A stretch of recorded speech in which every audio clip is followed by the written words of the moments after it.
say is like people like they always like hit me with the, oh, you don't look biracial. Like, bro. Really? There's no look to it. Like I keep telling people all the time. People are like, "Oh, what does biracial look like?" You come Look and at me. see. I'm like literally a black boy with a mustache and a beard. Like, what are you talking about? Exactly. That's what I keep trying to tell people because people try to hit me. Oh, you know, are you going to discriminate against diversity Okay. for life? I'm like, hell no. I don't care about skin color. It's mostly about this is a space for everybody. Everybody can be here. It's just a safe space for us. No matter skin color, no matter it's just a safe space for us. So we're not going to be invalidated, and we're not going to sit here. You know, like, it was funny. So like my like ancestry DNA test. See, like ancestry DNA, like it's only an estimate. So it said that I was like 90% African, and then I downloaded it to a genome link, and it said that I was only 60% African. No way. Yeah. Wow. That's a lot of people because like people keep telling me because I'm like 51% black and then 49%. So it's always like a range, you know what I'm saying? So it's like Yeah, it's really interesting. I'm 60% African, and the rest is, you know, European and Native. That's a good joke. Like that's a good joke. No, because everybody, no, like being biracial is like not a percentage. It's not a percentage. Thank you. I don't go by percentages. I think it's like interesting to talk about, but I'm not gonna like base your whole identity off of like a percentage, right? Like yeah, I mean, okay, you know, like I've met biracial people that were like 70% of one and then 30% of another. I've met, like, it's there, it exists. It's like, you know, like less genetically likely, but it's there, it exists. You know, it was so funny. I saw like this, you know, like little black girl. I would have never guessed that she was Malaysian. Until then, I saw her like go next to this, you know, Asian woman, and then I saw her talk to her, and then I'm like, oh my god, that's her mom. She's Malaysian. And then I like looked at like the features I saw. It's like, you know, like it's just, you know, it's interesting. I want to see more representation of different mixes. You know what I'm saying? Because I feel like, you know, black and white, like we're the main representation, and there's like, but I want to see different representation. Like, what'd you say, Jeremy? You said your child is half Indian and half white. What? No, my Kenyan. My wife's Kenyan. Half Kenyan? Okay. Oh yeah. So we don't have kids yet, but they gonna be half and half, 100%. Half. I want to see like different representation. But we do see them all the time. We just don't call them biracial. So like half native and half white. Yeah, half native and half white is actually the most prevalent mixture in the United States. But we don't call them half or multiracial because they are accepted into their ethnic heritage. The same way as like Indians from India or like people from Asian countries. They usually fall in line with the minority culture because they don't have the one drop rule and all that history that we have here with like anti-miscegenation laws and all that. Yeah, you're so right. And Jeremy, I just want to tell you, you know, my mom is black and my dad's white. And I love my dad. He was great. And, you know, I'm very grateful. Like, in my experience, I never dealt with, like, race. You know, a lot of biracial people talk about they dealt with racism from their own parent. And it's like, I'm so grateful I never had that experience. My dad was, like, really great towards me and never dealt with no racism or nothing. Like, not a racist bone in his body whatsoever. And I'm extremely grateful for that. Like, you know what I'm saying? So it's like, hey, really? What'd you say? DTX guy just said the devil is white. I'm like, I think he's probably watching. He's so probably rude. watching. Well, hold on. Stop, you're I'm good. not doing that. He's probably watching Ace Ventura. That's probably what he's No, not Ace Ventura. Shout out to Jim Carrey. I love Jim Carrey. Okay, I'm gonna mute him. We're not gonna do all that. Yeah, that's kind of like that's very disrespectful to a whole lot of people. Yeah, let's not do that. Let's not do that. Like race is phenotypically, and I'm learning that but it's like race is like it's wild. It's wild to talk about, but it's interesting. I don't know. I don't have like, you know how people have a negative connotation with talking about race? I don't feel like I have that. I just feel like it's interesting because we're all different human beings, and it's just interesting to talk about our differences and our experiences. And it's like, I don't know. I love it. I just like talking about things that I do, I guess. But yeah, Jeremy. This person that wants to be smart, or like biracial owned business. This, you know, like TikToker person who is a burner account wants to be smart with us. I was about to say it has to be a burner account. Look at those twins on there, looking like from the Philippines. We're gonna block the haters today. I'm blocking y'all. Yeah. I mean, I was told a year ago that it was a white guy from Alabama who claimed his mom was a lesbian. But I was making a joke that she was bisexual because he exists. Anyway, he was dating a Mexican woman, and our boss was Jewish. But he told me to my face that minorities can't run companies, and I know what he was saying was black people. No way. But that's the whole thing. Yeah, he said it straight to my, and then I took it to the manager. I was like, hey, Jeff, Kelly said something racist, and the manager was like, Kelly never said anything racist to you ever. Blah blah blah blah. Shut the fuck up. Yeah, it was so bad. And I was like, okay, I'll take it to the Civil Rights Division. He was like, go ahead, see what's gonna happen. Take it up. No, I did. Yeah, no, I do it all the time. I do it every day. I got 2 this week. So Tuesday, a guy made a joke that he was celebrating Juneteenth because I was still his slave. Hey, who is talking about gatekeeping race in the comments? That's so weird. Because that's unacceptable. That's totally inappropriate. That's totally racist. And it's so bad. It's so fucking bad. The reason why I support this, I support black owned businesses because of the shit we deal with in the workforce. Okay, like sometimes we deal with that's something like I don't know. Sometimes we gotta be prepared for because I don't know, Jeremy. I don't know about your child. I think you should expose them to other mixed race children too, so they don't feel singled out all the time. You know what I'm saying? Because that's what wherever I go. Oh yeah, I mean too. My wife and I, it's literally we don't care. Like we're gonna if there.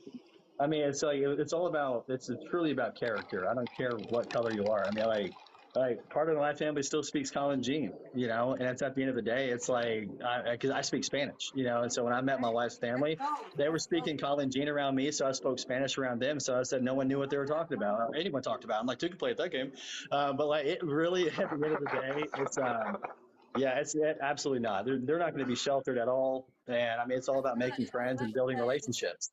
Yeah, exactly. But being a bridge builder. That was my experience of dealing with like wherever I go, I'm like the only mixed person. So it's like easy to single us out and like, cause it's like I felt like I had to like overcompensate. Like I feel like I had to be like extra respectful, extra nice, extra, so that I don't get people don't just not gang up on me, but I feel like singled out and I feel like treated. That was the right word.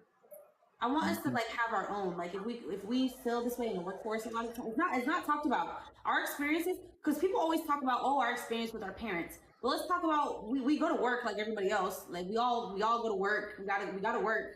So like our experiences in the workforce are like it's a big topic. I've talked about this before, but it's like I know this is we do get singled out a lot in the workforce. Because like when you're a child, it's like nobody cares about race, right? Nobody cares. It's like the adult world, and it's like, oh, all of a sudden, it's like, whoa, I'm in a different world now. Like being an adult and adulting and stuff. So it's like it's a different thing. So because there's money. But I just want to make sure that there's biracial owned businesses and stuff, so we could like have our own in case like you are dealing with. Because I'm a job hopper, okay? I've hopped, okay? Because I feel like I'm never gonna tolerate disrespect. And it's like I'm always so like accommodating. I'm like, oh, if I'm doing something wrong, okay, I'm sorry. Let me try to do it. Like, but if I feel like I'm being disrespected based on something I can't change, like I can't change who I am. I can't change this. I'm gone. I'm like, okay, I'm gone. I'm out of here. Peace. So. Have you experienced that from the Black community? I experienced that from both sides, yes. Yeah, and so I had a real problem in it because I grew up outside DC in like Virginia, and so I had a real problem getting into supervisor positions, regardless of if it was like colorism or white privilege or passing privilege or whatever. But if there was someone that I was supervising that was Black, it was almost impossible to get that kind of reciprocity, that kind of respect. But I did see it when it was darker skinned people. If it was like a dark skinned woman, they'd be like, oh, she earned it, definitely. You didn't earn shit. And it happened one time out here where I'm living now. I was working with a Black guy from Atlanta or Georgia, like suburbs. And so I worked with him on the first day, and he claimed he didn't know I was biracial, which I think is a lie. He was just being disrespectful. So he tells me that he knows people in Georgia that hate people like me being biracial. And so I asked them, Black people or white people? And I was like, well, obviously you're talking about Black people, because if you were talking about white racists, like you wouldn't need to tell me that because we both understand that fact. And I already know the fact because I'm from Virginia. I know there's this light skin colorism shit going on. So he tells the white guy that he's been working with that I'm a racist, but he never tells the white guy that I'm Black. And so this is one of the videos I posted. It's why I don't have Black or white friends. The The white guy threatens to stab me. They both say they're going to try to get me fired on my third day. And so, like, I've been doing landscaping for like 20 years. These guys are on meth, smoking joints in the work vehicle, and that's what it all started over. Was I was on probation, and he lit a joint, and I asked him to put it out because I'm on probation. I don't want to go to jail. And he was like, "Use a bitch, use white." And I was like, "Dude, you're not that ghetto. You grew up with white people. You told me you were adopted by a white family, so like you don't get a ghetto pass. My family's from Southeast DC. You don't get to fucking play this shit with me." But yeah, so nuts. It was pretty wild. Yeah. That we need to teach like mixed children a lot, because you gotta be very careful about and black children and like all people of color, that you gotta be very careful about the environment you into, and the leadership matters. If you have a manager that's gonna let shit slide, it's gonna be hell for you, because they're gonna know, oh, I can do anything and it's not gonna matter. You know what I'm saying? But if you have a manager or like the leader, people in leadership positions that are like gonna be like, oh no, we're not gonna let nothing like that slide. We're gonna make sure, you know, the workplace culture is good, then you good. Because I've worked in environments where the manager is like really cool, really chill. They're not gonna let that slide. They're not gonna. But I've worked in environments where they don't really care, and it's like, oh, you know, we can do anything. So it's like the leadership in the workforce like really matters. Like that is like the main thing that. But like the brother. Job, I don't care. You know what I'm saying? So it's like. But the lie that this brother is believing, that this white guy was telling him, is that he should be comfortable doing the same things white guys do in work trucks, and that shit's a trap. Like white guys smoke weed all fucking day long at work. Electricians, carpenters, fucking everybody. They're all on some shit. It's legal, but still, if you have a job to do, you shouldn't be high or drunk to do it. Like, well, I mean, that's the facts of the world we live in. If you go to a job site, any job site right now, especially at like quitting time, the Mexican dudes are drinking beer. The white guys are leaving early because they've been smoking weed all day long. That's just facts. I've gone through this with Dora. They don't give a shit as long as work's getting done. Those rules are only put in place to use against people they want to use them against. It's the same thing with like being late. White dudes show up, they're not on time. White guys are never late. They're never considered late. They're just not on time. They had something else going on, more important. They had other shit going on. If we're early, I do this. Like maybe 10 years ago, I noticed if I show up early, it really pisses off racists. Really? So oh yeah, because you're not following the stereotype. You're not following the narrative that they've laid out. I ain't gonna lie. When it came to that stereotype, like my mom told me, my mom is black. She's like, you need to make sure you're on time, because these white people tell you, they gonna say that. But I was like, I never really cared. I'm like, you know what? I'm bad about that. Just point it out when they're late. Like, unfortunately, I don't mean to, but sometimes I just be like, you know, when you get up for work and you're tired and you're just like lagging. Like, I don't know, it's not good, but I need to do better with that. But I mean, the work is all gonna get done. But the work's gonna get done. Like you got 8 or 10 hours or 12 hours in a day. Like so we don't even. But, yeah. But yeah, I don't know. What was your experience like? You know, it's even crazier. When I got with my wife, man, there was a lot of racial comments from the black community about how I was getting like, there was some really twisted stuff, man, and it was weird. Was it from the Africans, like African side? Yeah. No, it was from African American and also Africans.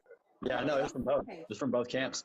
And it was crazy because they were saying some really twisted, goofy things about how I got a concubine and some goofy crap like that. I'm like, bro, my wife and I, we're man, they're just beyond stupid. I'm like, do you know about the plus? I was talking to an African, and they were telling me how to view mixed race. They view you, they'll accept them in their tribe if the father is. Hey, hang on one second though, really quick. The guy who's got the heart symbol, you can just shut your face, because I don't care if you just got here. He said that I shouldn't be on this conversation because I can't relate. It's kind of funny. This conversation, you got a biracial child, so it's important for you. Oh no, I don't have kids. My wife, well, we're going to have kids. I have a biracial nephew. Yeah, that's very. But that's part of this conversation. Like I welcome all parents with like biracial kids. Like if you guys want to, anybody can learn about our experiences, and you know what I'm saying.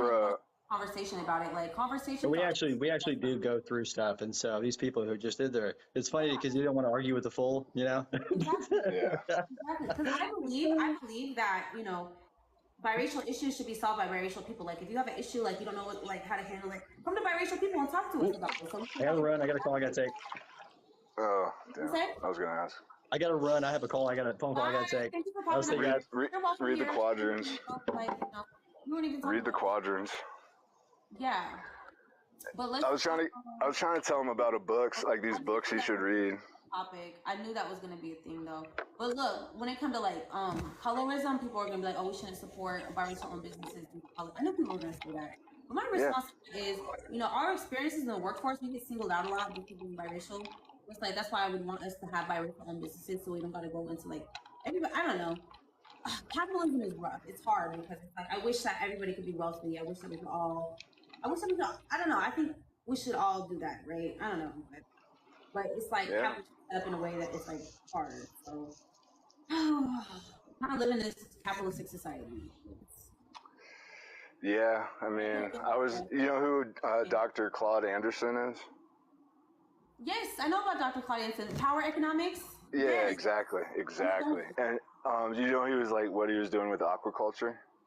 No, what was he doing? Let me know. He was trying to get like black-owned businesses to support like small communities and like urban centers with like indoor aquaculture and moving like a nice clean protein source into like urban and what do you call them, like food desert areas, like actual deserts, Navajo reservation, shit like that. And he was working it for a long time, but the business got like bought out basically because the only business he was getting, the people that were buying the most fish were the Asians. Oh, we got bought out. So we just have to support like our businesses, black businesses, biracial businesses, whatever. But it's hard when we're spread so thin. Yeah, because I go in the real world and I see like Asian people, they're supporting their own communities. I see black people, they're supporting their own communities, and like I see them all these different communities of different races. They all support their own communities, but at the same time, everyone's like, oh, race don't matter. Let's not talk about race. Right. Am I supposed to ignore that? Am I supposed to ignore that and just like kind of just like be blind to like? Nah, that's part of. Like I don't think there's nothing wrong with that. Like that's a beautiful thing. You're supporting your own community, and it's like we're trying to build a community where we can support our own people too. So it's like I don't know. I would never go up to any other community and be like, oh, you shouldn't do that. You shouldn't. But it's like when it comes to us, it's like everything we do is silly and corny and dumb to everybody else. I don't know. I don't really care what you think. Well, it's only silly, boring, and dumb until it's like hip hop and fashion and dance and all that they appropriate, but it's never like we get credit for having our own thing. It's like I don't remember who it was, maybe James Baldwin, but somebody was talking about how we don't have little Africas. So there's like a Chinatown, like a little Israel, whatever. African-owned businesses that are here and there. There's one down the street from me that I go to. So yeah, and I support everybody's businesses. I want everybody to prosper. I want everybody to, you know what I'm saying? I want to have my own little community where I can get supported and people can. So it's like we're all. I do believe that we're all humans, and it's like I do want everybody to be prosperous, and we deserve the same thing as biracial people. You know what I'm saying? So but we have to understand that these people, even though what they're saying is that we're all human, a lot of them really, the thing I hear them say is deep down inside, when they're telling the truth, deep down inside, they still hate us. They don't think we're human. They still see us as less than human. Yeah. They still see us as the help. Yeah, and we're all human. Why are you talking about that? Like, we need to talk about it. If we're all human, then all humans matter. So let's talk about all humans. You know what I'm saying? So it's like, division is worse. No, it's not about division. It's not about division. Like, that's what everybody says when about our communities, that we're trying to cause division. No, we're trying to desegregate ourselves. Okay, we're segregated. My community is segregated. My community is divided. So I'm trying to unite my community. I'm trying to unite us too. So y'all think that y'all don't even take us into consideration and think about, are we divided? Are we separated? Yes, we are. So I'm trying to unite my own community. So. Yeah. Exactly. Yeah. I don't know how to do it with the family even, but. Concerned, and we need to be united. Exactly. I think we should all be united. I think all communities should be working first you got to unite within yourself, right? It starts in home. You can't just go out and try to unite with people if you're not even united, like in your own household. So you got to unite yourself first, and then you can unite with other communities, and then we can all work together to take down the government or take down the system or do whatever that we all want to unite for.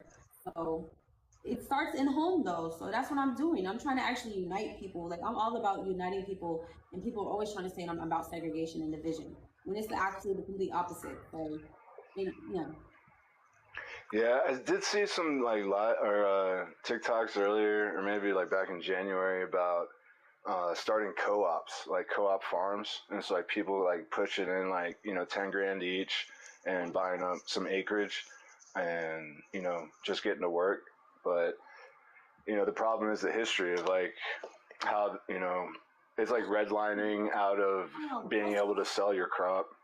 Yeah, it's just like Tulsa. Why do humans do this? It's like if they feel like a community is thriving, and if it's like, oh, they don't look like me, I'm gonna go destroy it. Like, why is that? That's happened historically, and it's weird. I'm just like, it's a threat to them. Like, it's a threat to their power structure. So, that's happened historically to a lot of people as well. That they had communities that get wiped out and destroyed. So it's sad. Let me see. Somebody said if you're biracial, support both races. Simple. Exactly, I do. And who's gonna support me? But right. we spend our whole lives supposedly doing that, and we do our whole lives like that. But it's like everybody prospers. We don't prosper. Yeah, exactly. So it's like who gonna go out their way to support me? Because we all in this system. We all we all need monetary means. So we all need that. So yeah. But yeah, like you were saying, but I was saying about like why it's like but I feel it right now. Like us people are trying to destroy our community. Like why? Why does it bother you? Like if we have a community, so many people try to come in here and attack it and feel like, oh, you don't need this, you don't da da da. But why does it bother you? Like I don't go in nobody else's community and be like, oh, you don't need this, you don't need this, you need to take this down. This is stupid. This is dumb. But it only happens to us. Like I don't understand that. Like that's. I was told this saying by like an old mountain guy in Colorado, and it goes, "It's better to have it and not need it than need it and not have it." And I was like, "Oh yeah, that explains white privilege, because they'll have so much access and still feel like they don't have enough because of the small like gains we've made." So I've noticed, like, if I show up to a job and someone says something about my truck right away, even though it's like 12 years old, it's pretty fresh, clean, because I take care of it or whatever. There's this jealousy in them that like they should always have something more than what we have, and it could be like the only thing I own, because it is the only thing I own. But like whenever I move, I want you to have shit, right? Yeah, whenever I move, a neighbor will buy a truck like nicer. If I switch jobs, if the boss truck isn't as nice, he'll buy a new truck within like the first 3 months of the job, or even like a month of the job. It's kind of weird, because it's like that's part of the thing where they know they don't pay us that much, so how could we possibly have anything? Exactly. That's why, it's scary. I hate it a lot, but that's why I love telling people about my history, because if we're like in a conversation and like eventually they'll be able to. Oh, that was the thing I wanted to mention earlier when that guy was on here from Kenya. The pencil test. Have you ever heard of that? Elaborate. Where they lodge the pencil in your hair to see if your hair will hold it. Yes, I've heard about that. Yes. And so they would use that to identify passing black people. But it's like those little things about history. Well, yeah, but we need to be on top of that, because like I should have known about that history taught to me from my black family. I shouldn't have heard that as like a 12 or 13-year-old on the street with a bunch of white kids. I'm gonna teach my kids everything. I'm gonna teach my kids all of it. I hate how so much history is erased, because we only focus on like European history or whatever. We're very like European-centric like country, because it's mostly white people from Europe, and that's fine. But it's like we gotta learn all of it. Like I remember learning about like the Dominican Republic history and stuff like that. I was shook. I was like, oh my god, I never even like because I just remember like in these spaces I've learned so much that I would never have known about. Like I've learned about just us sharing knowledge and just sharing things, and like I don't know, it's very important. Like especially as a biracial person, like you don't really know, you don't feel like you have a history, or like nobody else was biracial before you in history. Like being mixed race, it didn't start during slavery. Okay, that's a misconception. Like that's not when being. It goes back to like 700 AD, like when the Moors in Europe, like they've been crossing borders for centuries. So that's something that's very important. That's a misconception why being mixed race is so discriminated against this country, because it's like, why would you claim that? Because that's a result of being raped during slavery, and it's like we've been around, mixed race people have been around before that, like way before that. So ain't nothing to be ashamed of. Of course that happened, that's a part of history, but still. That 700 AD though, that was slavery too, because that was when the Arabs. Oh, that was well, no, that was everybody. No, it wasn't.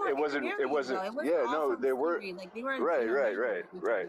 But it wasn't the same form of slavery. It was like Arab slavery, where they were. It was like an apprenticeship. So you were supposed to like. They would pay you a wage, and eventually you should be able to buy your freedom, and then become like a business owner, or, craftsman or whatever at the end of it. That's like in the Bible when they had like 7 years, and you gotta let it go. Jubilee, like right. They had that back in the day. But that's how the white guys twisted it, because they were like, well, that only applies to Jews and Christians. So if we say these people are savages, and we don't say that they're Muslim or like believers in God, we say that they don't believe in God, and then we can enslave them. And so that was the first thing I noticed, was that when they were talking about like where all these countries were where they picked up and enslaved African people, Islam had already been there, and even Christianity had even been in some of those towns in like Nigeria. Even Egyptians. In the 1400s, but some of the conquistadors, the original conquistadors, were black Moors, until all those laws changed later on with the, I think it's called Ecomenda, when the Spanish said they weren't supposed to be enslaving native people anymore. But they did. But they did, you know how they are. But when it comes to like owning businesses, that's nothing new either. Okay, biracial people, they've been being created forever. They've been creating communities forever. They've been building businesses, and people aren't ready for this conversation. I think we're still like, but as a people, we're still kind of processing a lot of trauma and processing a lot of like injustices that happen to us. We're not ready to like really build yet. I can see that. Just by these numbers, it's only 18 people in here. But like any other time when we're talking about like our traumas or talking about things like that, that's when it's like a lot of attention. But when it's talking about like us building or us like doing something, there's not that much attention on it, I guess. I don't think people are ready for that. We gotta really. I feel like I'm in a good place. I'm in a good place mentally and spiritually. I'm really happy. I'm really like, ready to like just start building and start like having something like, hey, we have a business here that you can go to, like resources. You know what I'm saying? And start these types of things for people that are for mixed race people in this country. So what do you consider? Because I'm biracial. So I want to eliminate my biracial identity. You're ahead of a lot of biracial people.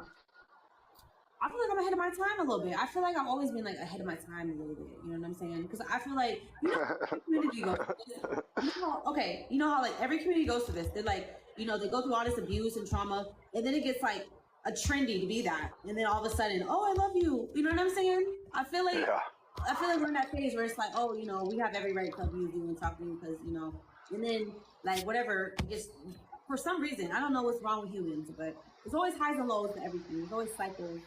So I just feel like, I don't know. I just hope that we get to a point where we have more visibility and like, not just like media, not just like, in movie shows and TVs, but actually like people speaking out politically for us and like having actual, political power and actually having some type of, political representation. So get things accomplished for our community and stuff like that. I think it would help if more Hispanics and like other people identified as biracial. Yeah. No, I'm allies with them. We already cool. Like we already got an understanding. Like biracial immigrants will fail under black-owned businesses. Oh, you think that? Being biracial shouldn't be a secret. Exactly. I agree with you. I don't know how that is, but I guess that goes back to what they call a monoracial black person now, which is, I feel like, one of the dumbest things I've ever heard in my life. Oh, it makes sense. Oh my God. It means you're one race. If you're biracial, it means you're two races. So. Yeah, I understand that. But so, like, with my family, when I've had that conversation, I'll show a picture of my grandparents. And so, like, under that theory, like my aunt tells me she's not mulatto because both of her parents are black, right? My grandfather's black, my grandma's black. But if I show you a picture, you're gonna call my grandfather a mulatto too. So where does this color line today end? Because it's starting to seem like a reverse. Skin color though. That's what I'm saying. It seems like a reverse brown paper bag test. It should be based off skin color, like you said, right. People tell you that you don't look biracial, and it's like there's no look to it. Like you could look any kind of. You know, it's not even about how you look. It's about what's up. I get like I think I do stand corrected, okay, because I was thinking race is people always think race is a social construct, but at the same time people are like, oh, race is based off phenotype. So it's like. It's like, which one is it? But they're not understanding phenotype. They think phenotype only means skin color when it means everything that goes into it. It's because they don't understand the definition. I've had that conversation like 1,000 times since I got on TikTok in November. I'm trying to learn. Yeah. I'm still learning. No, I get you. So we can, but I was thinking, if we have a category, it'd be based off ancestry. It wouldn't be based off like phenotype because we have so many different phenotypes. So it's like, right, but that's only true. That's only true here because of the one drop rule. And like the Dominican Republic, they had like in South America or South Africa, they had, they had like, so like in Virginia, if you were, 1/8, you were an octoroon. You were still a slave.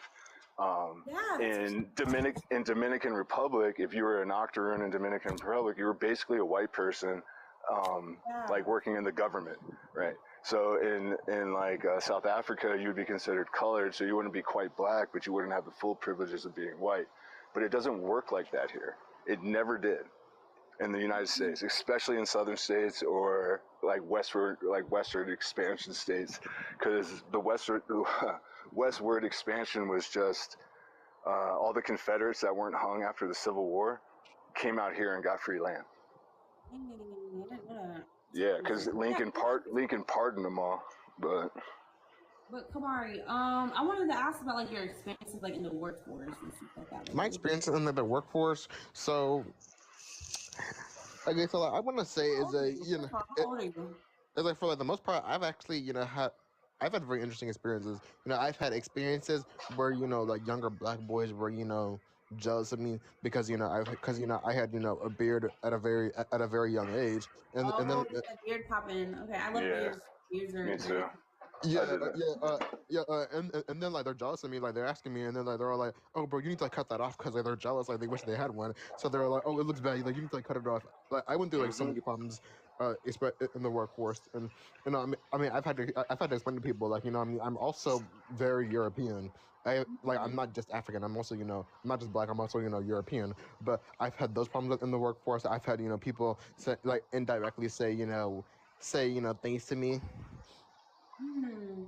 That's crazy. See, like what's about me, bro? Business is for us because it's like, because I'm at that point. I don't know. I'm 29, so I've been in the workforce since I was like 17, and it's like I've dealt with the same thing no matter where I go. I feel like I always get singled out no matter where I go, and it's like, it's not for me. I either gotta keep dealing with this shit, keep doing the same thing, expect the results, or I gotta get on my grind and make sure I am doing a business. I gotta find some I'm not there yet. I'm supporting my friend's business right now because I don't really have one of my own yet, but I really need to like get smart, get on my grind. I'm wanting something for myself. I want to pass down something to my children. I want to pass down like generational wealth. It's about generational wealth building for us. We all talk about that. All communities want that for our children. We want our children to be better off than us. And so for us, biracial people, we have kids. We want to pass something down to them too. So it's like, that's what it's about too. I support like all of us, having generational wealth and stuff like that. It was so funny. I've always had to like defend myself, for my phenotypes. Like I've always had to like defend my phenotypes. Like I remember whenever I was like 15, I was in high school, and then it was like the entire school was just like so jealous of me because I had sideburns at the time. Like they were just also jealous of me. It was horrible. Bro, that's one of the stereotypes they say about us, though, right? Is that we have sideburns? No, is that we think everybody's jealous of us. No, but like they were jealous though. I understand, but we have to acknowledge the fact that that's some of the propaganda that they use against us. That we're better okay, well, listen. We think we're better than everybody. We have a chip on our shoulder. We have this vibe. blah blah blah, just on and on and on. And I mean, it Listen, might be okay. true, but Listen, you okay, know, I saw their listen, okay, I saw like their Snapchat stories and their in the Instagram stories of them all like, oh, I'm so sad, my beard hair is never gonna come in. So listen, like they were jealous of me. It was like pretty obviously like they were oh jealous yeah, of me. no, I'm there with you, man. I had like a full beard at 15. I feel you, you know. Plus my curls are blonde, but like half of it's like 4C. The top half is all like 3C. I got it's different textures everywhere. In my hair too. Like in the middle of it is like a kinkier texture, and then I definitely got the different textures. But what's up, Giovanni? Hi, Giovanni. Welcome. How's it going? I just wanted to clarify because J.E. Freeman says, where do you draw the line? So what I wanted to say in regards to that is I think it's very hard to really imagine because of the fact that you don't have too many books on mixed race history in America, because they've basically erased all of that, you know? And so what they're trying to get people to do was to pick a side after 1930, because in the census records, like I said, you had people who were mulatto, you had quadroon, all of this stuff. And they didn't do this with any other people, but people who had African ancestry, maybe Native American.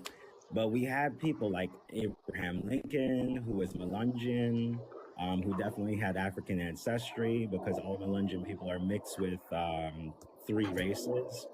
And many other people, they just edited that part out, that they came from a mixed race family or that they had a mulatto sibling. And not just that, but if mixed race people are only marrying mixed race people, then those children are still mixed race when they do a DNA test, right? Right. Correct. If someone is like 90% African and 10%, you know, they're still mixed if they want to say that, but you know, at that point, you would kind of look more like a traditional African person, because even people from Africa who were in here the other day, they are upset at people in East Africa because of the fact that they look like mixed African Americans who deny the fact that they are actually mixed. So it's a matter of realizing that now that we have a lot of people from the Caribbean, nowhere outside of America followed the 1-drop rule. That was something that was created. Right. That's what I was saying. Yeah, that's what I was saying. It's not making any sense. It's actually destroying the identity of America right now for a lot of people, because now everyone's questioning African Americans, and they're saying, but you know, you look mixed. Are you mixed? And it's because now everyone knows what mixed looks like, even though that might not be true, because you can be dark skinned. Phenotypically, you can have a straight European nose, and it's really questioning a lot of things. I agree with everything you were saying, bro. And you probably said it better than me, because that's what I was trying to point out before. So like with W.E.B. Du Bois, today he might be called a biracial person, right? Back when in his time, he was not called that. So there was not in the sense of being separate from black. Like they could have called him mulatto or quadroon, but everybody knew those words just meant black as well. Well, you know, so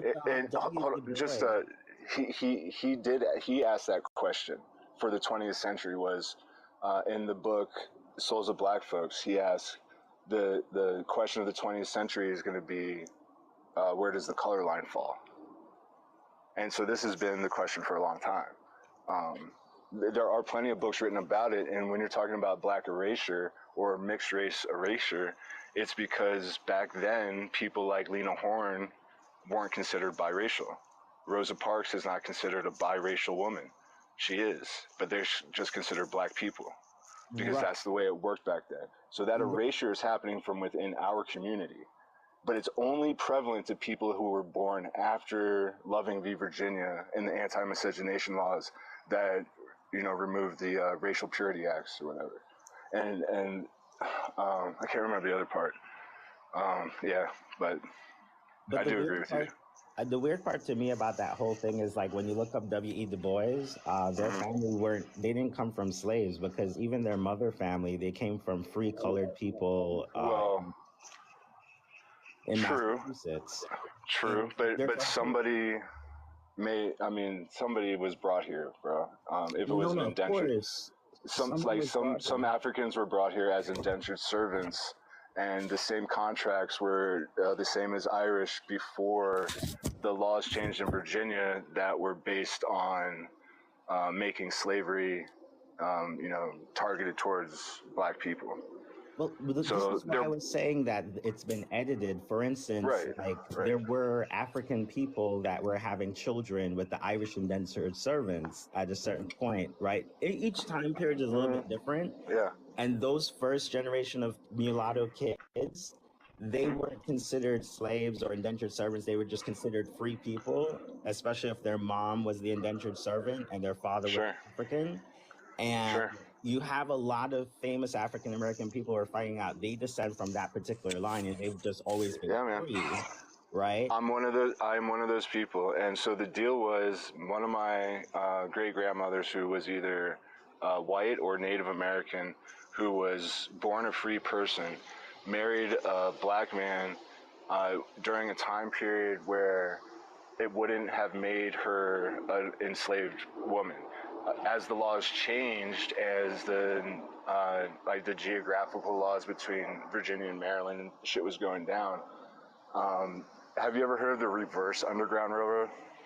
Yes.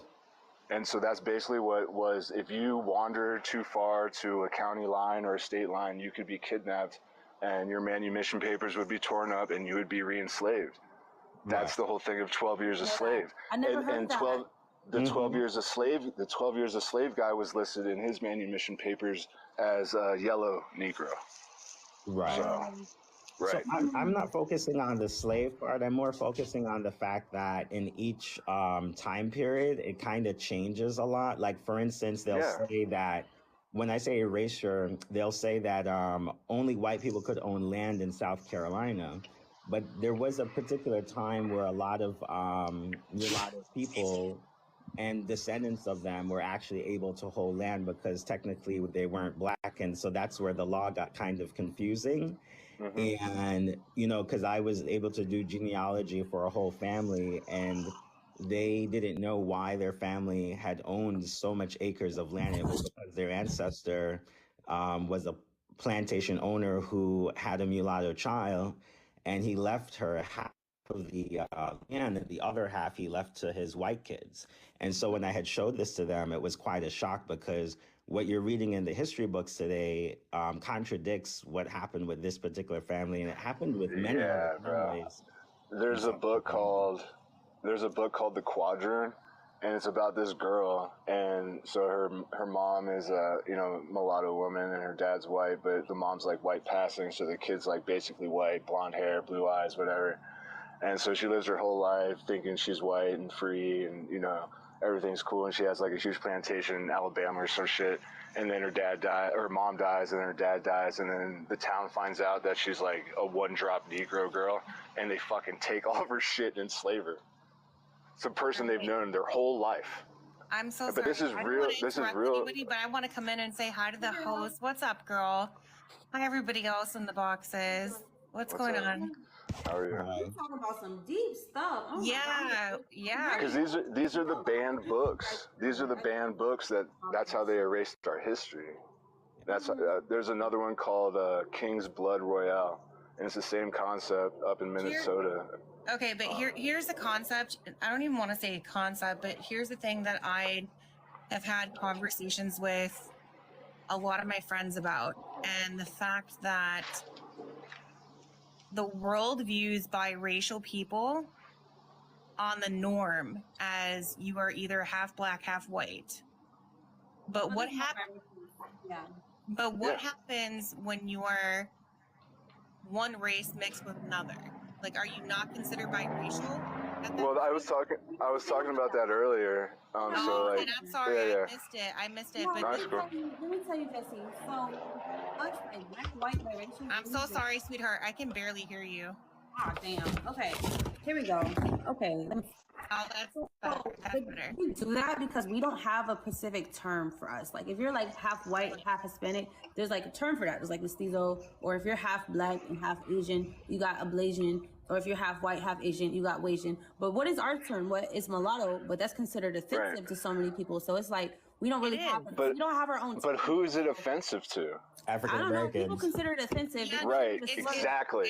So okay, one funny thing is I used to. If I'm not allowed to say the N word, why is a black person who uses the N? Why is a black person who's using the N word telling me as a quadrant I'm not allowed to say mulatto or quadrant or the N word? All right, hold on. And I apologize because I'm just now hopping in here. But here's what I will say. This is where I struggle because, again, going back to what I just said, biracial people have typically always been known as half white, half black and white. Right. Yeah. But that's not what we all like. It's 2023. We're all smart. We all know that is not what biracial means. And it's because I was explaining this earlier. It's because look, but I'm going to explain it to you. The black community doesn't accept us the same way half like an Asian family with a half white kid in China or Thailand or whatever, they would accept that kid into their ethnic group because that's their family. It's not the same way here because of the one drop rule and slavery and the division.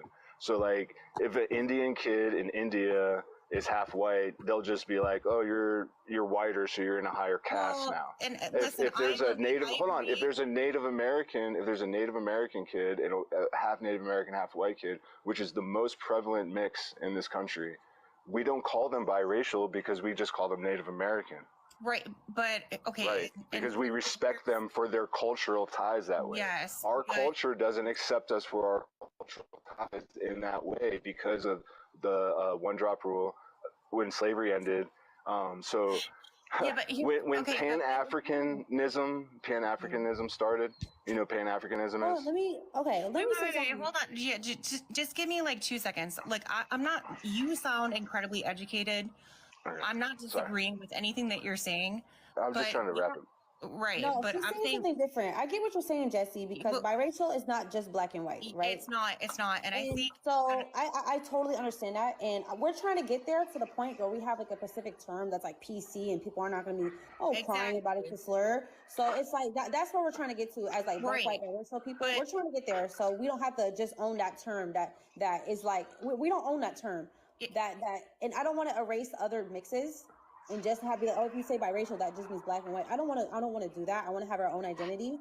So it's like we're getting there. I know how it is right now. We kind of just say that and we kind of just mean black and white. I feel like we are getting there. And hold on, give me 2 seconds. I think no matter what race you are, it goes by, we talk about the word passing. Passing is something, and you hear that a lot with black people, right? Yeah. People that are mixed, right? If you're mixed, white and black, it depends on the color of your skin. Right. I to a lot of people would look technically like at the naked eye, just as a straight up white girl. Right. But I'm white and I'm Spanish. But guess what? There's a lot of Spanish women out there that have blonde hair and blue eyes. Hold on. Is Spanish a different race than white? Yes. Are you should know. Hold on. You need to go follow me. You need to get on my page and follow me and have this debate with me with these people because Spanish is white passing right now, and we're going to talk about passing. Right. The only people it's negative in this country to pass into whiteness is black people, because Jews pass and Spanish people pass and all these other people pass into whiteness, and it's. I understand. This is why biracial. This is why biracial is a slur for us, because y'all aren't considered biracial. It is. Because but here's the thing: when they say biracial, they mean black. Hold on. That's what let me just say something real quick. Yeah. At the end of the day, I don't care who you are on this planet. Guess what, kids? We are all biracial. Yeah. Nobody. Yeah. I disagree with that. I definitely disagree. This Aryan told me he was biracial because he's Irish and German. In jail. But you guys, we all come from so many different bloodlines. There is not one person on this planet that comes from just solely one bloodline. I mean, That's some not people true. are 100% African, though, according They're, to they're still, yeah. 100% European. And they're still non-contacted tribes. There's 100% Asian people. Yeah. I disagree with that. I definitely that have no other bloodline besides Well, you like see, Asian. they that's what they use. It's a talking point to get everyone to say, just pick a side because we're all mixed, when it's actually not true. There are many people who are 100% European, 100% African, 100% Asian. And it's a shock to a lot of people because when I tell this to some of my friends, they're like, are you serious? People are testing 100% European. Right, but you're talking about people that are from the same continent, but it doesn't mean that they're the same mix. Yeah, it's so like when race, when like race got conflated with science back in the day, and they started doing all that shit with like Mongoloid and Caucasoid and Negroid, and then white people started calling themselves Caucasian, not Caucasoid. That's part of the perversion too, and so like all these definitions people like half understand, and it's really dangerous. It's fucking. No. It's not that it's dangerous, but no, it is. Have to be, well, okay, but hold on. But you have to have a real conversation that people can understand. And we all know at the end of the day, I don't know your DNA when you walk out the door of your house. But if you walk up to me and you look like a black guy, I'm going to assume that you're black. Yeah. Do you see what I'm saying? Like, I do. And so like for me, I'm like white passing. And so like I'm white passing today to mostly white people, not minorities. And so if I'm on a landscape crew with a bunch of Mexican dudes that say they are Spanish, even though they're like Mayan, and they tell me that they're white because they speak Spanish and they're from Mexico, they know I'm black. That so would be in my white, in my white passing, so they'll be like, oh, you're black, right? And they'll be like, oh, este pinche negro, no sabe nada, blah, blah, blah. So just talking shit all day long. And I'll be like, you guys know that you're like 5% African from slavery when they started mixing y'all down in Oaxaca. And when you cross the Rio Grande because of the one drop rule, that makes you black too. But they don't seem. I just want you to repeat something real quick. You work with men that have told you that they're actually Mayans, and they tell you that hold on, other way. No, they don't see themselves even as Native American anymore. If I tell them, I think you might be Native American, they will say, no, I'm Spanish. I speak Spanish. I'm from Mexico. We are one nation. We are one nation. We are one race. And that comes from the Raza Cosmica, from the idea after the separation from Spain. That they were not how Africa works? That is not how Africa works. Oh, really? That's how y'all treat Africa. Y'all call Africa one country. We call Spain one country too, bro. Africa is a fucking continent. And what is Spain? Spain is a peninsula on the top of Africa because it is basically North Africa. Okay. How many continents do you think there are actually in the world? Not like what white America taught you, but like think about it like critically. How many continents are there actually on this earth? I know that you're trying to be incredibly specific and educated about this, and I'm not disagreeing with you, but the way that you're speaking about it and going about this is not. What I'm telling you is that what you're saying is white supremacist rhetoric. So like, because whoa.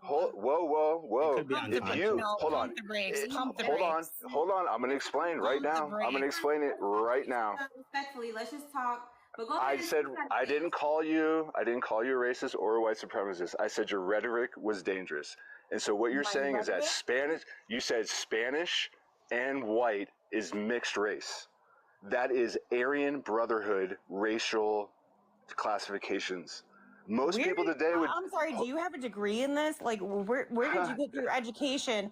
You think that first off, Aryan people would never let Spanish people in their whole genre. Well, it depends how you're using the term Spanish, because if she's gaslighting shit right now. Oh no, I am not gaslighting, sweetheart. I'm speaking facts. Well, Jesse, I can explain it first. Let's hear him out first, and then we can. Listen, she's my girl. I have no issue. I can explain it. If you will just some kind of weird shit right now, it's you. And don't do that. Don't do that. Don't say the black guy. Don't say the smart black guy is saying weird shit. But just you're not listen. Black, though, right? Just you're not black though. I am black. I'm a quadrant Virginian. That makes me a black person. A quadrant. Jesus. A quadrant? So I thought this was a biracial safe place, and this white chick's talking mad shit right now. Right, this white chick. See, you're not biracial. You've been spewing. You're not biracial. Okay. You've been spewing your hate since the second I came in here, so that's cool. You said right away that you're biracial. I respect you. I'm gonna dip out. You can continue to have this conversation, girl. I respect you too much. That's cool. Okay. Peace out. You want me to leave too? No, go ahead and stay. Everyone's so mean and Jessie. When she comes up here. Well, what she just said, that's what I'm talking about. So an Irish boss told me in February that he had mixed race kids with a Spanish woman, so his kids would come out brown. And I asked him if that was a normal assumption of white people in society today, that Spanish is a separate race from white people. Because I've been on this app and arguing this fucking topic for a long time. Spanish is European, yes, but in the DNA from 23andMe, the Iberian Peninsula is separate from Northern Europe, which is the whitest white. And so back in the day, there was 3 races. There was the Nordics, which are the white, like Northerners. There was the Alpine, and there was the Mediterranean. And so that's what is today considered white. Like Jews are considered white, Italians are considered white. Now, they weren't 150 years ago. Right. And so Aryan Brotherhood today doesn't consider Spanish people really white. The gang that runs this country doesn't consider Spanish people really white. So if she just said she's mixed race. Okay. I think I get it. I'm learning. Okay. I get it. So like Aryan, according to like white supremacists, Spanish white, so it's white supremacists to say that I see what you're saying. But you know what Jay is saying is also interesting, because there are a lot of people from Mexico who look very indigenous. They don't look anywhere near Spanish as people from Puerto Rico. Somebody just said something. They were like, how are you going to tell her he's a white supremacist rhetoric when he uses the one drop rule? Oh, damn. I'm talking about our history. That's the one drop rule is what makes me black, right? But isn't the one drop rule over though? Because I mean, like in my state. When? No, I'm not gonna let you keep talking, bro. It was not the 3 races that you were speaking of. When I asked you where did black people come from, then please explain that. Please tell me that. That's a whole different. I mean, dude, I don't even know why you were asking that question. Where do you think black people come from? No. You say what you said one more time. So that your mom can hear it. You can say that. Not your mom. No, say what you said one more time so that everyone can hear it. And then I'm gonna ask you the question again. Which part? You said there were 3 races that existed. No, in Europe. Say that one more time. In Europe, there was 3 races in Europe. Oh, so like way back in like 700 AD or whatever, when the Muslims started like enslaving Europeans, Europe had worked out. Empire? Well, yeah, but like during that time period, like the Franks and the Visigoths and all that shit, they had worked out like a hierarchy of the 3 races of Europe at that time.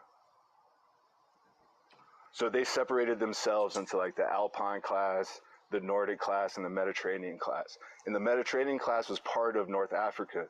That's why like Tunisia, Algeria, Egypt, Phoenicians, Middle Easterners have that common phenotype.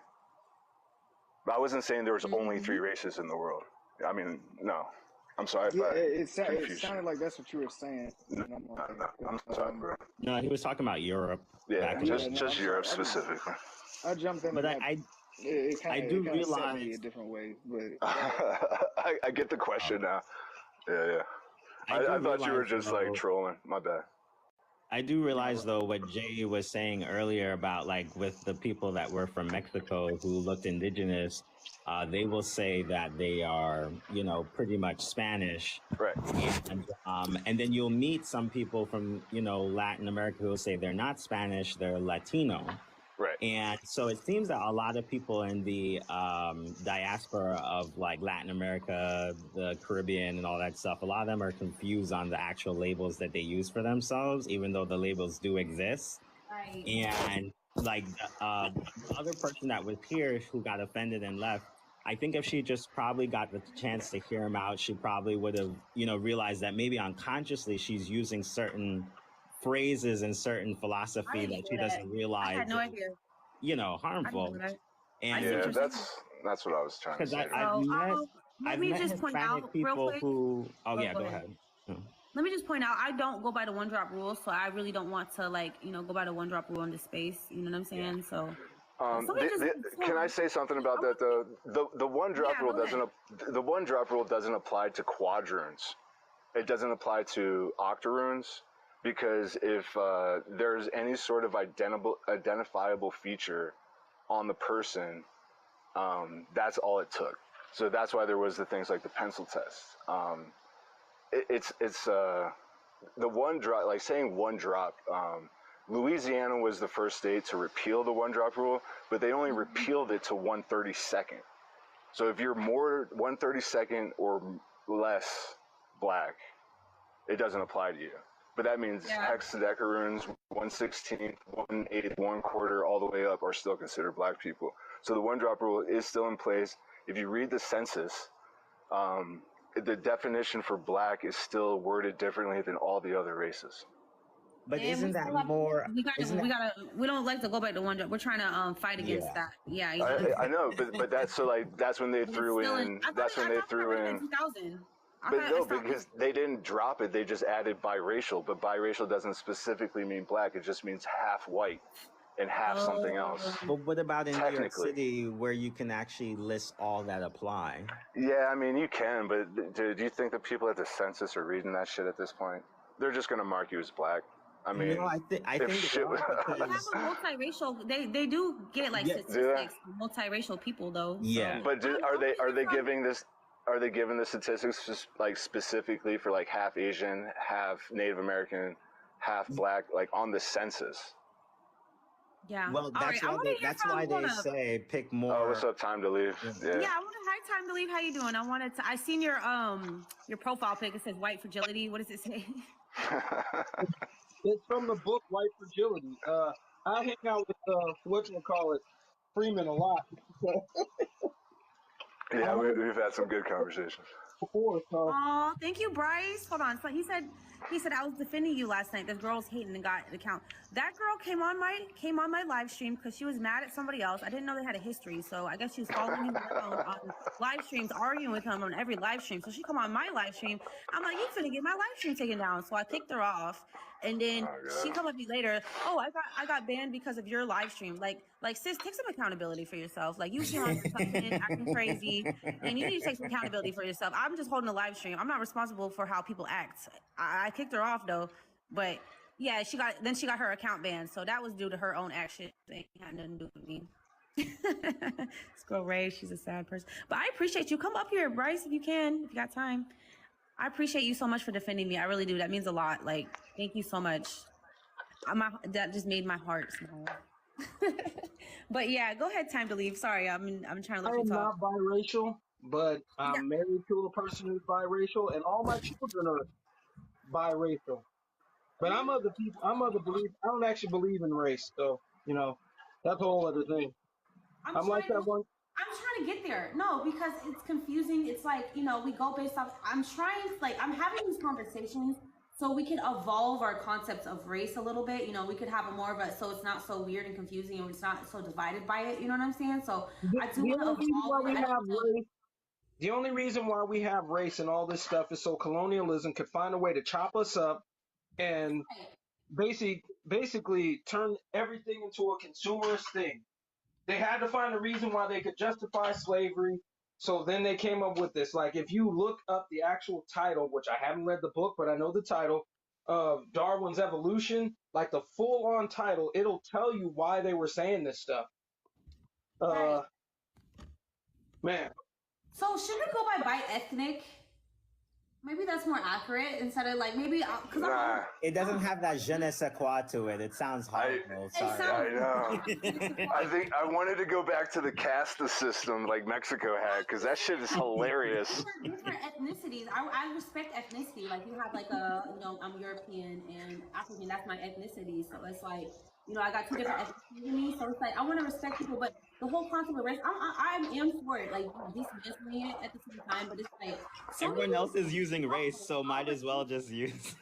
Yo, the Mexicans had this race called Tente en el Era, and what it means is that you're so big it's just up in the air.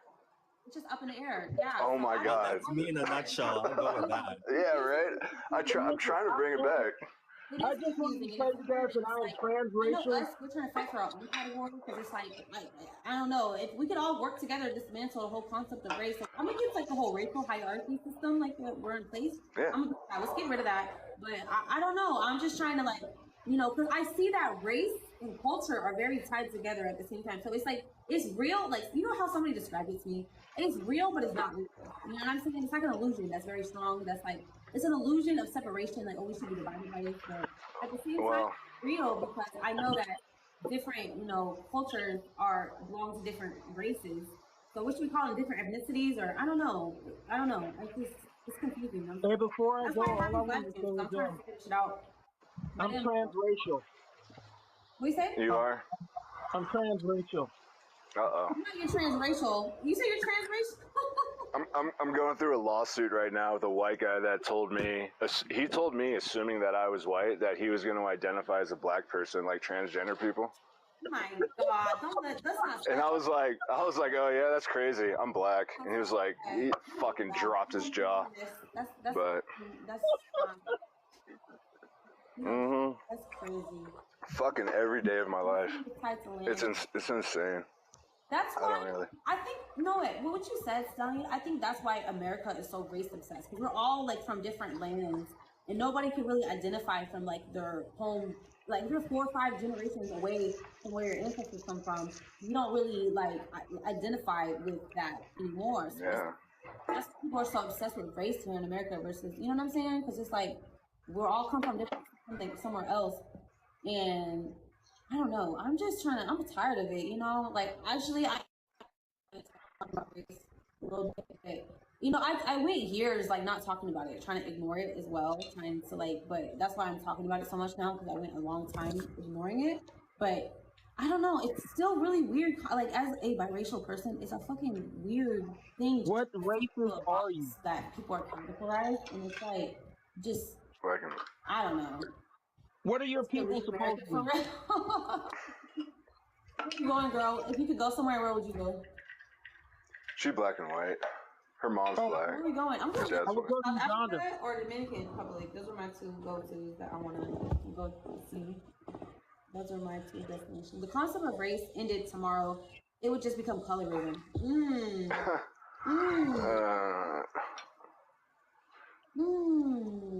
Obviously, colorism shouldn't exist anymore because it stems from food. I mean, yeah, racism is just colorism. Like, white people aren't actually white, Yeah, I mean, if you bleach a brown towel or a brown shirt, it comes out pink. It's just pink is not like. I mean, there's some like pale people, but especially most Americans are pretty like pink in the face and shit. It's just something they call themselves. It's not a color. Like, that's the thing. It's like, I used to say this years ago. I would ask my dad all the time, is black a caste or a color? Because, like, it's a caste. It's a caste, for sure. That's how it's always been defined by our leaders from back in the day, from, Du Bois to Langston Hughes. That's just what it is. Langston Hughes has a poem where he's like, I'm not brown. My hair's fair, my eyes are light, but I'm still a Negro. That's just the way shit is. So, here's what I but want when to do.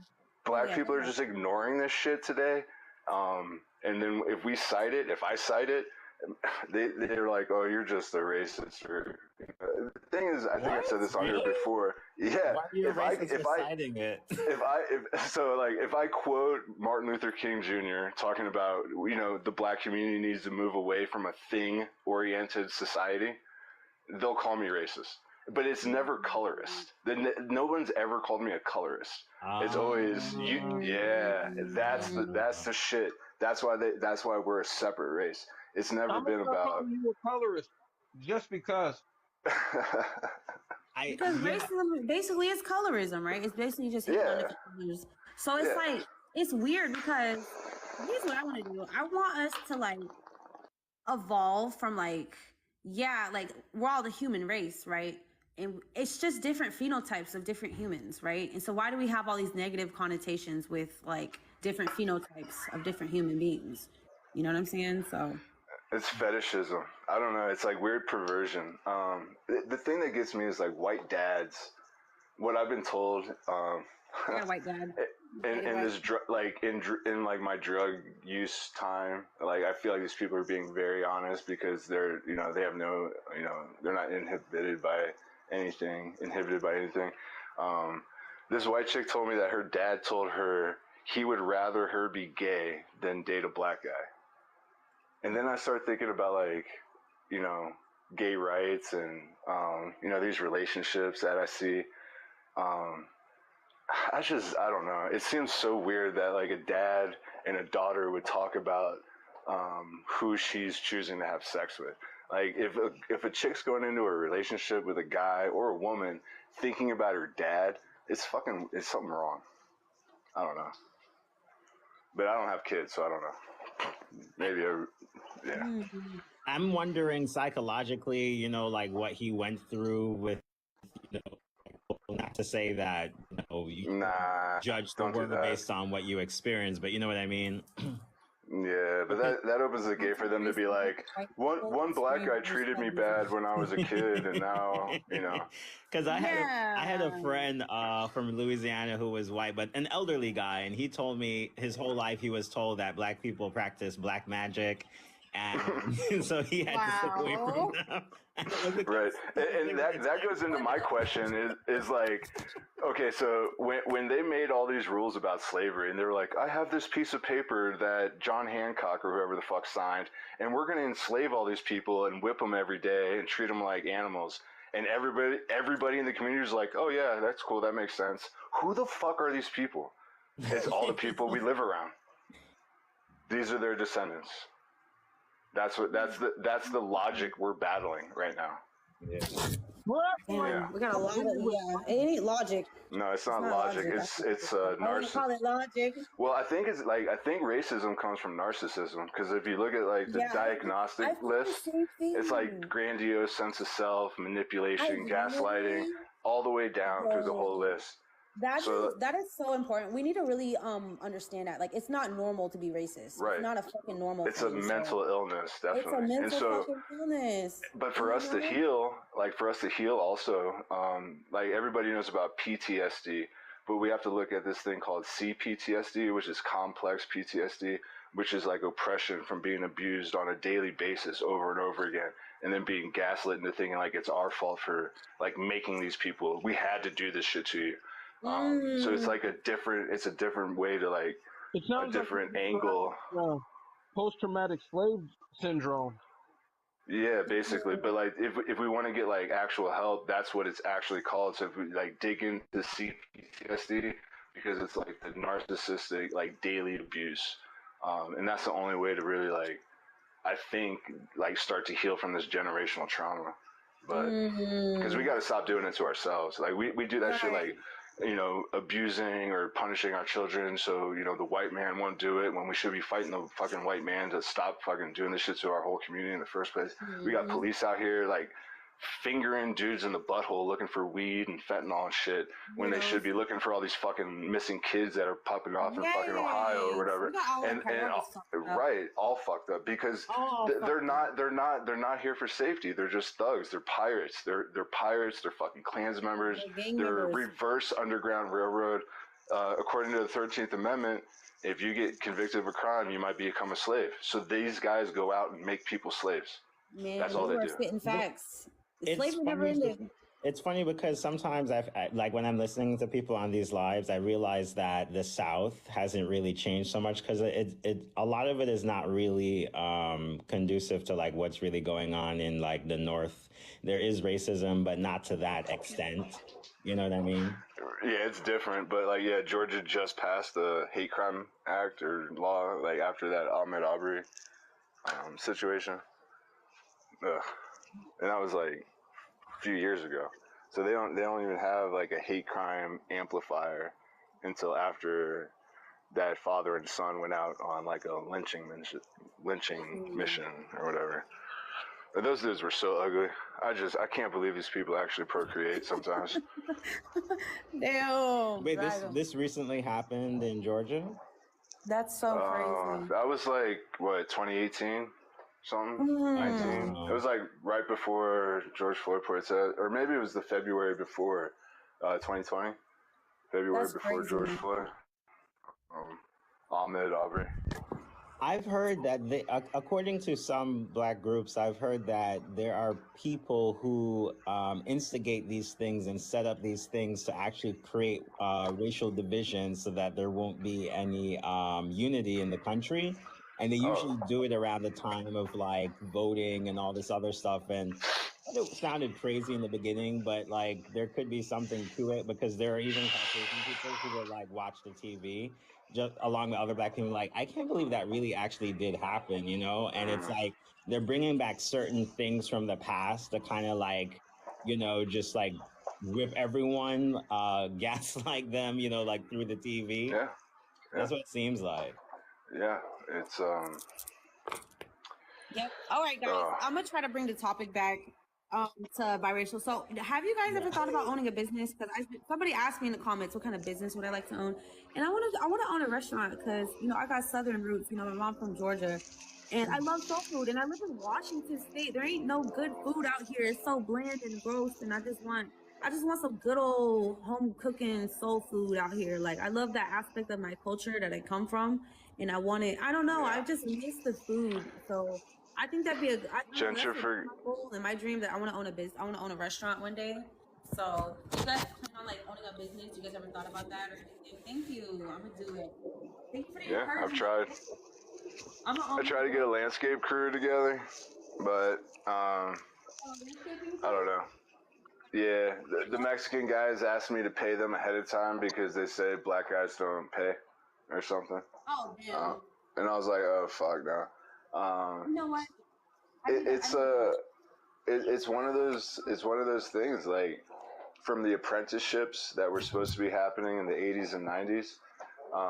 I've never, at least where I am today, even back in Virginia, I mean, that was like early 2000s, so it was a long time ago, I guess, but answering ads, like I was never interviewed by a Black guy. I was never interviewed by. That stopped you from owning a landscaping business? Well, no. So I'm still trying. You know, I'm not stopped. But what I'm saying is that there's not. I've never been able to apprentice for a master carpenter who was Black who did his apprenticeship in the 80s when shit was hella racist. That is, they do gatekeep. Like that's a part of racism. Yeah. That people gatekeep trade so they can keep the trade within their own community. Right. That's real. That's very real. So that's and so what I was gonna say earlier about like if you're on probation, right? One of the stipulations of your probation is that you have to keep gainful employment, which means you can't get fired. And so these white guys know that shit. So if you're out on probation, you go to a job interview, they ask you, are you on probation, parole, whatever? You have anything, time hanging over your head? How hard are you going to try to stay out of jail, basically? They'll fire you just to send you back to jail. My God. It's a fucked up system. Once you get into the system, it's hard to get out. So, but that's part of what was called ipso facto policing, which was the requirement of white people to turn in runaway slaves back in the day. And so this shit hasn't changed. It's just redefined. That's like that new all the time. The new Jim Crow. Yeah. Oh yeah. Yeah. Hi HR. Michelle Alexander. Yeah, Michelle Alexander. What's Interesting. Michelle Alexander, the one who wrote the book, New Jim Crow. Yeah, mass incarceration in America. Yep. Was she Caucasian? Michelle. I thought she was just light skinned, but. Oh, okay. Yeah. What's up, HR? How you doing? What you eating? You eating some snacks?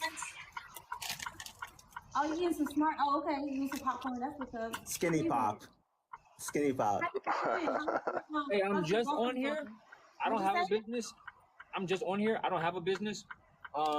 Me neither. I'm supporting my friend's business. Look, she got like a cute little like fire. Yeah. Look, I'll show you. This is her. If you go to Mosaic, the label, look, it's like black and white. It's so cute. Fire, yeah. And then what's the other one? Look, where is it?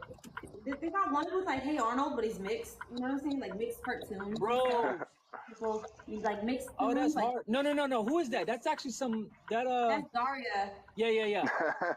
They have like Doug. That's a mixed version of Doug and mixed version of like Arnold and like mixed tunes. It's dope. Like it's a dope little concept. So go to Mosaic the label and you get a discount code MagicShare25. I don't make no money doing this. I don't make no money. I'm just trying to promote like a because I never known about biracial owned brands or nothing like that. So it's just new and I'm trying to just promote it and get it out there so we can like know there's stuff that's made for us by us. So yeah. For sure. But what would you make? Like what product or service would you bring to the market? I want to do a restaurant. I want to do some soul food. Out here where I live, there ain't no soul food. Biracial mixed people were a big part of like soul food. You know what I'm saying? So it's like I don't know. I want to do like a soul food restaurant. I love soul food. Yeah. I love like collard greens. I can't even get no collard greens out here. Collard greens are made with like smoked turkey necks, and they don't sell them out here at all. So I have to get my own smoker so I can do some smoked turkey necks, and so I can make my own collard greens, and I can make my own baked peas, and my own cornbread, my own ribs. Hello. I how people like sell those plates and stuff like that. I want to sell some plates. You know what I'm saying? Of like soul food plates, like what you get at like cookout or something like that. Like I want to do something like that. That's kind of like my. Have y'all got Are you in a gentrified community? No, I live in a white community. I live in Washington, but my mom, I lived in Atlanta for 10 years.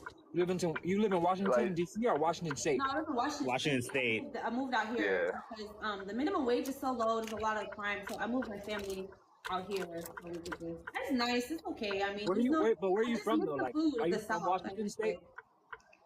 What'd you say? Are you from Washington State? Where are you from? I was raised here, actually. I was raised here. I'm biracial, right? So I was raised here around all white people. And then my mom, she wanted to be around her family again. So we moved back to the South in Atlanta. And we were there for like 10 years. And then she wanted to come here because she had better opportunities, better money. So we moved back up here. So. Yeah. Bro, Washington State is beautiful, bro. I went up there. It's lovely. Mm-hmm. Like Portland, Oregon, Washington State, like all that shit is beautiful, bro. Clean. It's really nice. Super clean. I feel like it's hard for biracial people to find opportunities outside their own community. That's true. I feel like people's community could be putting them on. Because every job I know, every job I've ever got has been like through somebody. You know what I'm saying? It's not what you know, it's who you know. I have a business. My business is I have a business with my family. It's just like basically we do herbal blends and stuff like that. Oh. So yeah, we have like stuff like like Irish moss, yoni blend, mushroom tea, things like that. I'm gonna put like on this page I'm gonna start like supporting, like shouting out like biracial owned businesses and stuff like that. So I'm trying to. Somebody said I should be like a website or a list where they're all at. So we're gonna work on that too. So we got a lot of smart people in our community that.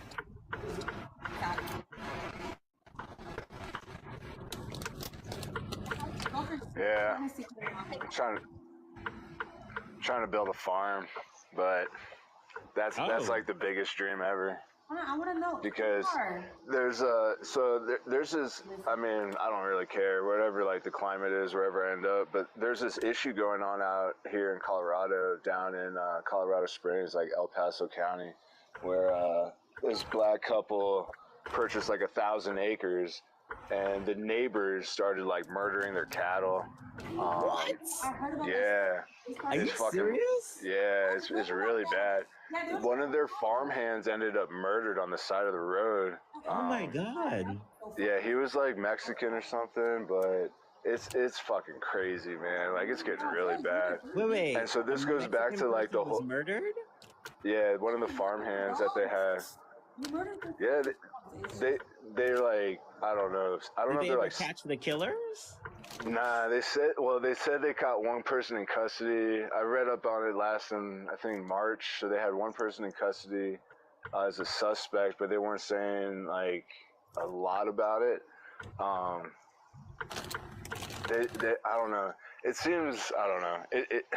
The neighbor lady is like accusing this guy of like peeping on her, and she's I mean she looks like a Midwest kind of lesbian lady, like very butch, thick, and his wife is gorgeous, so like I don't really see it happening. But she was like complaining to the cops that he's like, oh, this black guy is creeping around my property and trying to peek in my windows and like all this shit. I don't know. They got all the body cam footage online. It's like 40 hours. So what's up? You said they got the body cam footage of somebody actually doing it? Well, they have the body cam footage of all like the arrest and I see what you're saying. But not the actual interactions and all that shit. Yeah. Hey, Mark, what's your name? Is he listening? Can he hear me? Hey, you hear me? What? How's your girlfriend? How's the pregnancy coming along? How's my what? The pregnancy. Your girlfriend's pregnancy. We're actually good. Like we just got the crib in. Oh, we just got. That's good. I don't know what you call this, but it's like a little thing that you put them in and it like rocks them and stuff. I forgot what you call them. I should know this, but we got a bassinet coming, a crib coming. My girl's a manager at Target, so like we're getting all of this like 25% off. Oh wow! Which we need. We need so bad. Yeah, that's fire. That's pretty good. Baby. Yeah. When is the baby? You gonna put a ring on her finger, right? We'll see. Baby, I don't know. You put a ring on her finger. You can put a baby up in there. You can put a ring on your finger. Okay, what's wrong with you? 21st century problems. I'll be back, guys. I got it. Hey, thank you, bro. Good luck. Yeah, thanks, man. It was a good talk. That shit fire. Oh man. That shotgun. But listen, I've been in your live for a couple of times now, and I was gonna say, like, you got kids, and my thing is like, we got one coming. And if you got any advice, bro, like I'm taking any type of advice. Don't have okay, your kid can come out any kind of way, first of all. Like, don't have like any expectations, especially if you're a mixed person. They can come out any kind of, like, I was so surprised when my son came out like very white passing. And me and my husband were like the same color, right? And I was like shook. I was like, whoa, why does my son look like, don't have any expectations. Like, just unconditionally love your child. Don't have any like, oh, you're gonna like this or like this, like, let that all go, okay? However your child comes out, it's a blessing. As long as they're healthy, happy, that's all that matters. Is like the child is healthy and happy. I told my lady, I was like, don't get no Steph Curry. I don't want no Steph Curry babies, bro. Oh my God!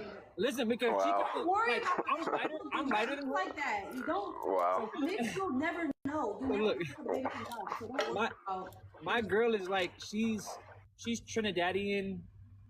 Yeah, she's mixed too. Chinese or Indian or she's mixed too. Don't have any so we kind of, I'm lighter than her, but she's definitely like on the lighter side too. And I told her like, bro, I want a brown baby. That's what I want. I want a baby that looks like. You never know because that's what I said too. I was like, oh, my baby gonna come out looking. One of my kids did, the other one didn't come out with no melanin really. So it's like.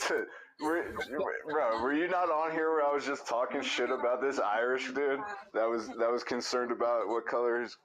It don't matter. It don't matter the child. Okay, don't worry about that. Let that go. Yeah. So this is my thing. Is like, if she give me like a Drake baby, I'm gonna be so mad. I ain't gonna lie to you, bro. Jesus Christ. I'm gonna be so mad. I got blonde hair. Relax. It's not that bad. And why I say this? And why I say this? Why I say this is because my nana is a blonde-haired, blue-eyed woman, bro. So I have it in my genes, and I'm trying to tell you, if that shit come out, I'm gonna be so mad, bro. Why do you hate yourself? You hate yourself. Why do you? Does the baby look like you? I don't hate myself. I just hate. Let me not say I hate my white side. I don't hate my white side, but there's some shit, huh? You need to explain yourself. Like I have like 1% tolerance for my white side. I ain't gonna lie. Like the only person that's making me God can bring you a white child to heal that. That's what happened to me. That's the only reason I was the same way. Look, I was the same way. I was super pro-black. I was like, I hate fucking white. All of that. My son came out white as snow. So God humbled me real fast. So, okay, here's the thing that nobody talks about with having kids. I feel like they're gonna trigger the fuck out of you, because they're gonna act like you, and it's like sometimes you see the worst of yourself in your child, but you don't take it out. You gotta like look at like that's coming from me, so I gotta like fix myself and like you know what I'm saying. So it's like children give you opportunity to heal, like they really do. Like you're gonna see like you're gonna have to grow a lot as a person. You know what I'm saying? They're gonna make you grow a lot, and it's gonna be really hard. So growth is painful. You know, growth is very painful, but you know, it's very important that you know, don't take your anger out on your children, but you just like if you see something negative, like any negative behavior that they're doing, just look at yourselves because they get it from you. But listen, my girlie was like, "We're gonna try to gentle parent." Man, I was like, I gave her the face. I gave her I gave her one of these like. You never know. It might work. Like, don't knock it till you try it. If it works, it works. If it don't work, then try a different strategy. So try everything. You know what I'm saying? Because your kid is gonna be like completely new, brand new slate. Like, what worked for this kid? Like, you are completely getting to know somebody completely brand new, like in the world. So it's like you have to really figure out. You know what I'm saying? And it's weird. It's like they're born with their personalities, like in place already. Like my son, he was whiny crybaby. He's still a whiny crybaby to this day. Like he still is. So it's like I can't. It's like that whole molding stuff. Like you mold them. Like you instill morals and values into them that you teach and knowledge. But it's like they're kind of born like with their personalities how they are. So it's like I've noticed that about my kids. Like they're kind of born like how they are already. So it's like that's deep, right? It's like. I don't know. It's a blessing, though. It's a big blessing because. No, it is. I do like. I'm super excited. I'm super like stoked like to really have my. Let go, like. Because I know what I'm having. I'm having a daughter. Oh, you having a daughter? When I tell you, it's the most gnarliest feeling. But I also feel like I'm gonna get like really emotional and like. My thing is like, bro, I don't need like. I don't want to be so emotional, but I feel like she's gonna like take that out of me. You know what I'm saying? Your emotions, sir. You know that's good. Everybody gets emotional. You're a human being. Everybody gets emotional. So emotions are good. But I heard little girls. That's a beautiful thing. So yeah, but I heard he wanted a girl, and then we had 2 boys, and then we had a girl last. But it's a blessing. I mean, it's hard. I'm gonna sugarcoat it. I've had like 20 million mental breakdowns over my kids just because I have 3 of them. So it's like, it's been really rough trying to like handle and control it and trying to, you know, stay sane. But, you know. With the madness. Yeah, but it's like, you know, give each other breaks when you need it so you don't like break down and like, you know. So, you know, just give each other breaks. Well, how do I navigate through that? Because my girl right now is like really emotional. And she's only like 5 months pregnant, but like I can just see that shit coming. Like she looks herself in the mirror. And she sees herself getting big, and she don't like it. Why the baby bump is cute? No, I get it, and that's what I was trying to tell her, bro. I was like, so you need to be like, oh my god, I love that baby bump. It's so beautiful. All of that. So you need to like give her that love and make her feel beautiful and make her feel good about herself. She's carrying your child, so you should be grateful. You know how people die doing this. You know, it's a big risk. You know, so you got to realize how much of a blessing that somebody's willing to do that for, you know, to carry your children, to bring them into fruition. So, man, you better spoil that woman. Okay? No, and I do make her feel good. Like I do speak really like nice words to her. My thing is like, it's her. Like I can't change the perspective of what she feels. So my thing is like trying to navigate that with her. is hard because she, like, some days like she'll be happy and joyous, and then other days like she'll look in the mirror and she's just like, I'm big.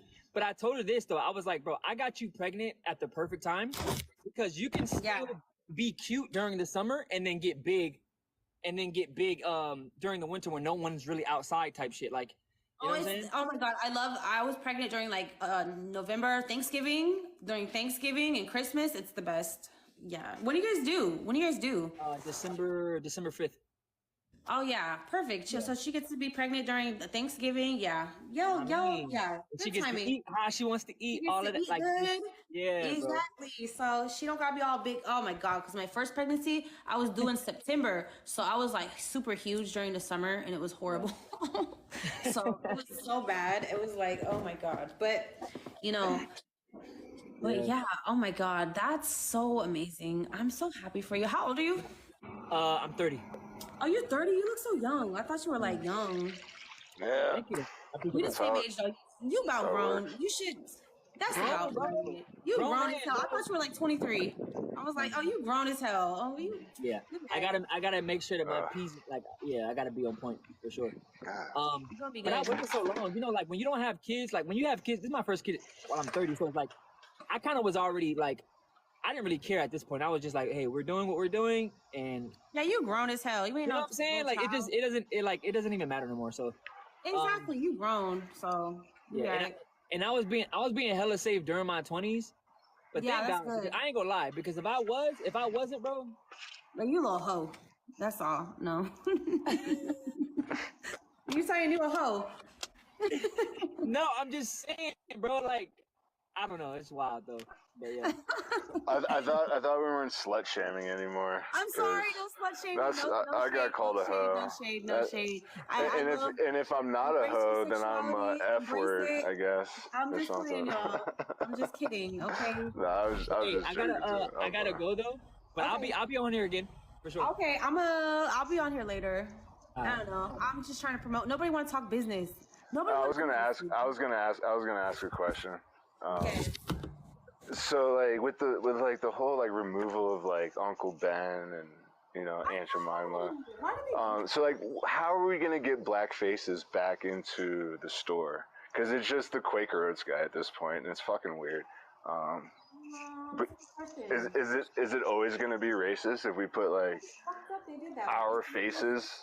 Like, God, I don't get. Not to do that. Why do they have to erase black people? Right. Well, because it has racist roots. It has racist roots. But like, how do we get images out there that aren't racist when everybody's like, I don't know. It's just, I don't know what's going on. I was so mad when that happened. I was like, that's our only representation in the fucking grocery store, and they're just taking it away. But that's sad, man. Yeah. So. But I'm gonna go ahead and end this live. Ain't nobody here. I'll probably be up in here later. I'm just trying to, the concept, support biracial owned business. I loved your idea, Nightfall. I think it was you, Nightfall, that said that we should get like a website together of people like biracial owned businesses and stuff like that. And of course, I'm still gonna support like black owned businesses and all of that. Yeah. So, yeah, you can do two things at once. You can do two things at once. You know what I'm saying? It's not one or the other, right? So. Yeah, I mean, yeah, it's got to be that kind of like, it's going to be sensitive. Like, if it says biracial and it's all just like black biracial, then it's going to seem racist to the black community. That's how we use the term. Like, okay, right. Well, no, but even if there's a separation, though, right? Yeah, even if there's a separation, like the black community is going to be like, that's a good point. You should just be black. Yeah. So like it's kind of like a catch-22, but yeah. So yeah, that's why it's good to come here and talk. I didn't even think of it like that, but it's obvious, right, when I see it. But all right, y'all. Yeah. All right. Have a good one. Bye. Thanks for having me. See you. Bye.